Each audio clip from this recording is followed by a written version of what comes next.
जनूबी कोरिया में 13 बच्चे पैदा करने वाली खवातीन को सिविल एजाज से नवाज दिया गया।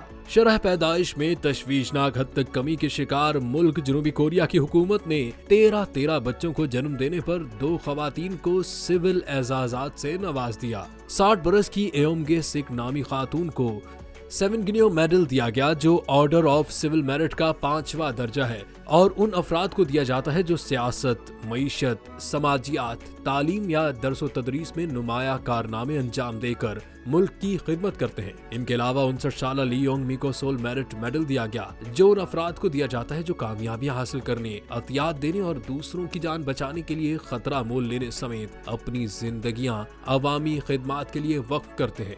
एयोमगे सिक ने 1986 से 2007 के दरमियान 8 बेटियों और 5 बेटों को जन्म दिया, जबकि ली योंग मी ने 23 साल की उम्र में पहले और 44 साल की उम्र में आखिरी बच्चे को जन्म दिया।